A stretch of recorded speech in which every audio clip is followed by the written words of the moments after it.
নমস্কার, Sam audio বুকে আপনাদের স্বাগতম জানাই। আমি সায়ন। আমাদের আজকের গল্প পিশাচ কাহিনী, ভ্যাম্পায়ার গ্রন্থ থেকে। ভ্যাম্পায়ার গল্পের লেখক কাজী শাহনূর হোসেন। গল্প পাঠে এবং বিভিন্ন চরিত্রে আমি সায়ন। শুরু হচ্ছে আমাদের আজকের গল্প ভ্যাম্পায়ার পার্ট 1। চিঠিটা পেয়ে প্রথমে অবাক হয়ে গেলাম।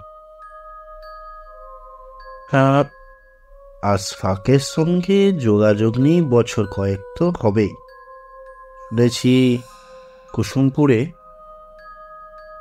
বাবার বিশাল ফার্ম দেখাশোনা করছে ও। মস্ত এলাকা জুড়ে আধুনিক চাষাবাদের পাশাপাশি রয়েছে ডেয়ারি ও পোলট্রি ফার্ম। ঢাকায় বলতে গেলে আসেই না। চিঠিটা পড়ে দোটানায় পড়ে গেলাম। কলেজ জীবনের বন্ধু তো, অনেকবার বলেছে ওদের দেশের বাড়ি বেড়াতে যেতে, সঙ্গে করে নিয়েও যেতে চেয়েছে, কিন্তু যাওয়া হয়ে ওঠেনি নানা কারণে। চিঠিতে আবার একই অনুরোধ করেছে। বিয়ে পরীক্ষা দিয়ে বসে আছি, হাতে অফুরন্ত সময়। ঠিক করে ফেললাম যাব এবার। বালিডাঙ্গা জংশনে পৌঁছালাম সন্ধ্যে 7টায়। স্টেশনে নামতেই এগিয়ে এলো বেটে মতো এক লোক। আপনাকে কি শহীদ স্যার? হ্যাঁ বলে সে জানালো আশফাক তাকে পাঠিয়েছে আমাকে নিয়ে যাওয়ার জন্যে। ওর নাম সদরউদ্দিন, আশফাকদের দারোয়ান। আশফাকদের বাড়ি এখান থেকে মাইল 4। রাস্তা ভালো না, হেঁটে যেতে হবে। সরু পায়ে চলা পথ, অন্ধকার। একটানা ডেকে চলেছে ঝিঝি পোকা। পাতা কাপার আওয়াজ কানে আসছে। এই সন্ধেবেলাতেই মনে হচ্ছে গভীর রাত। 2-1জনকে চোখে পড়ল বাড়ি ফিরছে। এরকম জায়গায় আশফাকরা থাকে কি করে? অবশ্য মানুষ অভ্যাসের দাস। আস্তে আস্তে সবকিছুই সে অভ্যাস হয়ে যায়। সদরউদ্দিন না থাকলে কি বিপদেই না পড়তাম। যখন পৌঁছালাম তখন রাত ওই 7:45 নাগাদ। আশফাক বাইরেই ছিল। আমাকে দেখেই ছুটে এসে জড়িয়ে ধরল। দোস্ত, কেমন আছিস? শেষ পর্যন্ত কথা রাখলি আমার। আয় আয়, ভিতরে আয়। পরের দিন আলাপ হলো আশফাকদের ম্যানেজার হাকিম সাহেবের সঙ্গে। পরলোকী ব্যাপার স্যাপারে ভদ্রের খুব আগ্রহ। প্রচুর পড়াশোনা করেছেন এ নিয়ে। মৃত্যুর পর আত্মার কর্মকাণ্ড কোন ধারায় চলে সেসব কথা শোনালেন আমাকে। ভদ্রলোক অত্যন্ত ধর্মপ্রাণও বটে। মুখে কাঁচা পাকা মস্ত দাড়ি। নামাজ করেন নিয়মিতই। এখানকার একমাত্র ডাক্তার কুদ্দুস সাহেবও প্রতিদিন সন্ধ্যায় আড্ডা দিতে আসে আশফাকদের বাড়িতে। আর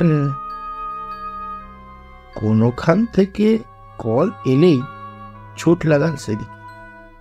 ভদ্রলোক বেজায় ভীতু। হাকিম সাহেবের পরলোক চর্চা মোটেও ভালো লাগে না তার। আর একজন যাকে দেখলাম তিনি হচ্ছেন সুলতা জোসেফ। ভদ্রমহিলা, বিধবা। বেশি দিন হয়নি এসেছেন এখানে। আগে রাজশাহীতে ছিলেন। আশফাক তাকে খালা বলে ডাকে। তার একমাত্র ছেলে আমেরিকায় পড়াশোনা করছে। মায়ের খোঁজ খবর নেয় না বড় একটা। আশফাককে ছেলের মতো স্নেহ করেন তিনি। আশফাকের মা নেই। বাবাও নানা কাজে বেশিরভাগ সময় ব্যস্ত থাকেন। ফলে সুলতা খালার কাছেই যত আবদার। একদিন সন্ধ্যায় গল্প করছিলাম আমি আর হাকিম সাহেব।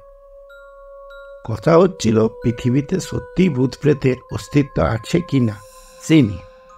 হাকিম সাহেবের ধারণা পিশাচ সব যুগেই ছিল, এখনো আছে। পিশাচের ব্যাখ্যা কি জিজ্ঞেস করলাম আমি। হাকিম সাহেব বললেন, ব্যাখ্যা বলতে অশরীরীদের দেহ নেই এটা তো জানো, কিন্তু দেহ না থাকলেও অতৃপ্ত আত্মা অনেক সময় মৃত মানুষের শরীরে আশ্রয় নেয়, তারপর সেই মৃতদেহ জ্যান্ত হয়ে ওঠে, মানুষের রক্ত চুষে বেঁচে থাকে। একেই পিশাচ বলে। খুব দৃঢ়তার সাথে কথাগুলো বললেন তিনি। কাঁটা দিল আমার গায়ে। অনেকে তো রক্তাল্পতার কারণে মারা যায়, আপনার কি ধারণা পিশাচরাই তাদের মৃত্যুর কারণ? কি ভাবেন আপনি? ঠিক এই সময় ঘরে ঢুকলেন সুলতা খালা। হাকিম সাহেবের জবাব আমার আর শোনা হলো না। পিশাচ টিশাচ কি যেন সব শুনছিলাম, কিসের গল্প হচ্ছে? একটা চেয়ার টেনে জাঁকিয়ে বসলেন তিনি। হাকিম সাহেব আমাকে জুজুর ভয় দেখাচ্ছেন। হাসতে হাসতে বললাম আমি, নিশ্চয়ই ভূতের গল্প। এ ধরনের গল্প শুনতে খুব ভালো লাগে আমার। বলুন না হাকিম সাহেব, একটা ভয়ঙ্কর ভূতের গল্প। ভূতের গল্প বলছিলাম না আমি, রক্তচোষা ভ্যাম্পায়ারের আলাপ করছিলাম। অন্যমনস্ক হয়ে পড়লেন সুলতা খালা। আচ্ছা হাকিম সাহেব, আপনি কি এইসব ভূত প্রেত পিশাচে সত্যি বিশ্বাস করেন? না করে উপায় কি বলুন? আমাদের এই কুসুমপুরেই রক্তচোষার উপদ্রব শুরু হয়েছে বলে আমার ধারণা। চমকে উঠলাম আমি। বলেন কি ভদ্রলোক, আপনার এমন ধারণার কোনো কারণ আছে? জানতে চাইলেন সুলতা খালা। নিশ্চয়ই, সম্প্রতি এই এলাকার বেশ কজন লোক রক্তাল্পতার কারণে মারা গেছে। আমার বিশ্বাস চুষে নেওয়া হয়েছে তার রক্ত। হেসে ফেললেন সুলতা খালা। বললেন,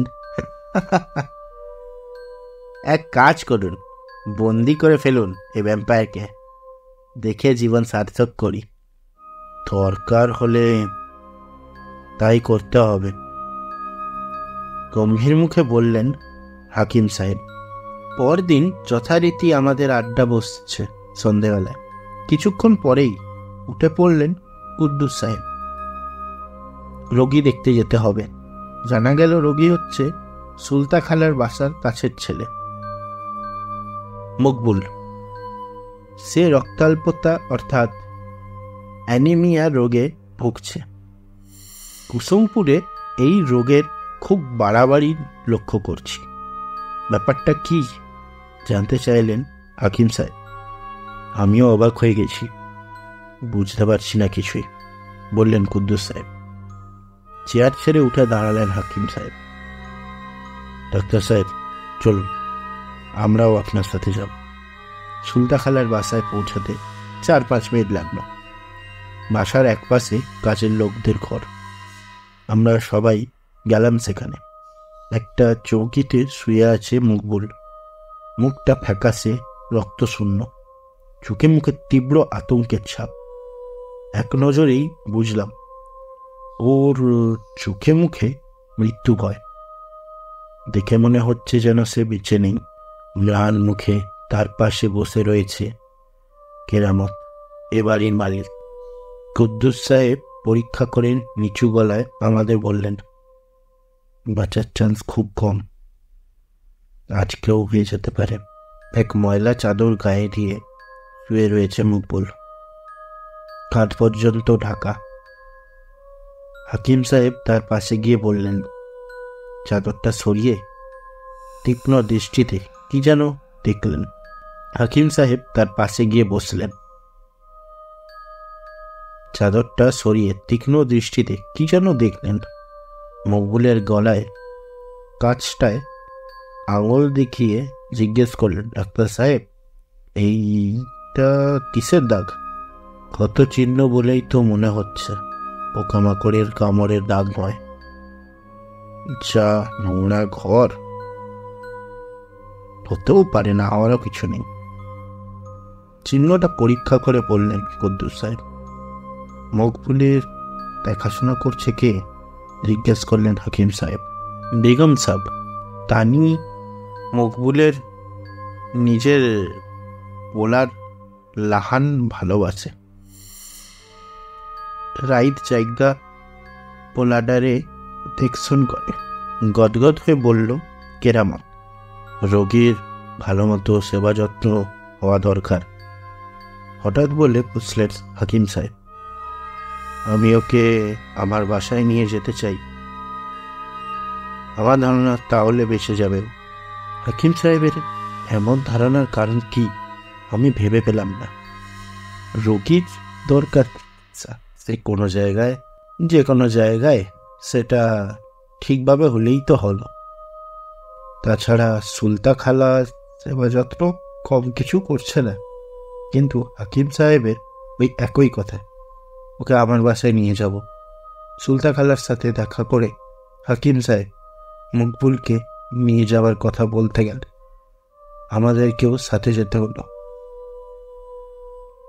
সব কথা শুনে অনেকক্ষণ খালা কিছুই বললেন না, একদৃষ্টে তাকিয়ে রইলেন আমাদের দিকে। বোঝা গেল না বিরক্ত হয়েছেন না, তবে আপত্তি করলেন না। বললেন, আপনার বাসায় যদি মকবুলের চিকিৎসা হয় তাতে কোনো আপত্তি নেই আমার। আমি ওর ভালো চাই, ও সুস্থ হয়ে উঠুক। আমার এর চেয়ে বেশি কিছু চাই না। আমার চেয়ে বেশি খুশি কেউ হবে না। আমি খুব খুশি হব তাতে। মকবুলকে নিয়ে চলে এলাম আমরা। মুষলধারে বৃষ্টি নামল রাতে, সেই সঙ্গে ঝড়। শেষ রাতে হঠাৎ ঘুম ভেঙে উঠল।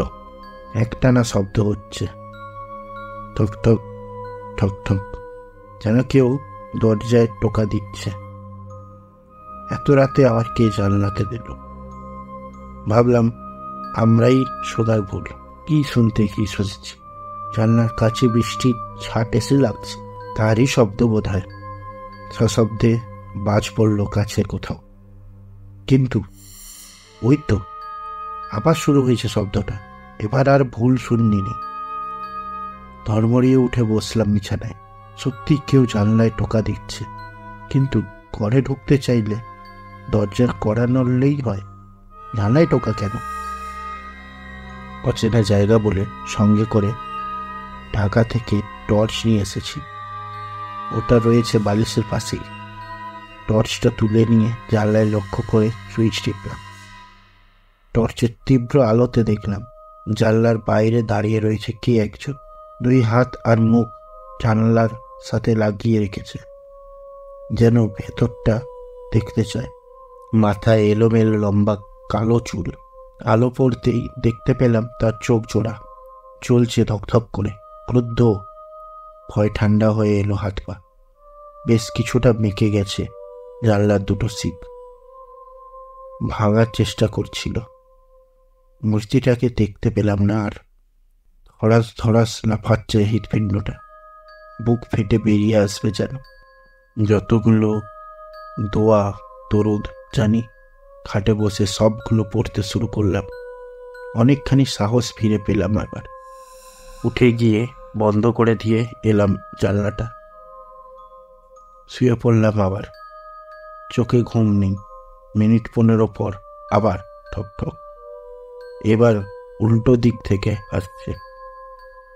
ওদিকের জানলাটা বন্ধ করতে ভুল গিয়েছি। টর্চের আলোতে আবার চোখে পড়ল ভয়ানক সেই মূর্তি। জানলা ভেঙে ভিতরে ঢোকার আপ্রাণ চেষ্টা করছে। জোরে জোরে সুরা পড়তে শুরু করলাম, একে একে সবগুলো। এমনি সময় হঠাৎ কানে এলো মর্গের ডাক। থেমে গেল শব্দটা। মূর্তিটাকে দেখতে পেলাম না আর। দুঃস্বপ্ন দেখলাম? প্রশ্ন করলাম নিজেকে। নাকি সব সত্যি?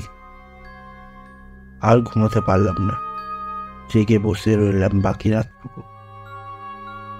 আর দোয়া দরুদ পড়লাম, চোখে একটু রুনি এলো, চমকে যাই।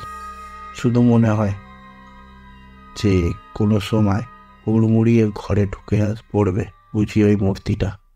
আপনারা শুনছিলেন ভ্যাম্পায়ার, লেখক কাজী শাহানুর হোসেনের লেখা। গল্পটি আপনাদের কেমন লাগলো অবশ্যই কমেন্ট করে আমাদের জানাবেন। আর এর দ্বিতীয় পর্ব শোনার জন্য আমাদের চ্যানেলটি সাবস্ক্রাইব করে পাশে থাকা বেল আইকনটি প্রেস করে রাখবেন, যাতে যখনই আমরা এর দ্বিতীয় পর্ব আপলোড করব সবার আগে আপনাদের কাছে এসে পৌঁছয়। আর আপনাদের গল্পগুলি কেমন লাগছে কমেন্ট করে জানাতে ভুলবেন না। আর এই রকম আরও গল্প আপনারা কীরকম শুনতে চান আমাদেরকে কমেন্ট করুন, জানান। তাহলে আজকের জন্য এখানেই শেষ করছি। আবার দেখা হবে এর দ্বিতীয় পর্ব নিয়ে খুব তাড়াতাড়ি। তাহলে আজকের জন্য এখানেই শেষ করলাম। আবার দেখা হবে আগামী সপ্তাহে দ্বিতীয় পর্ব নিয়ে। ততদিনের জন্য ভালো থাকবেন, সুস্থ থাকবেন, গল্প শুনবেন, গল্প শোনাবেন, গল্প লিখবেন, গল্প পড়বেন। ধন্যবাদ।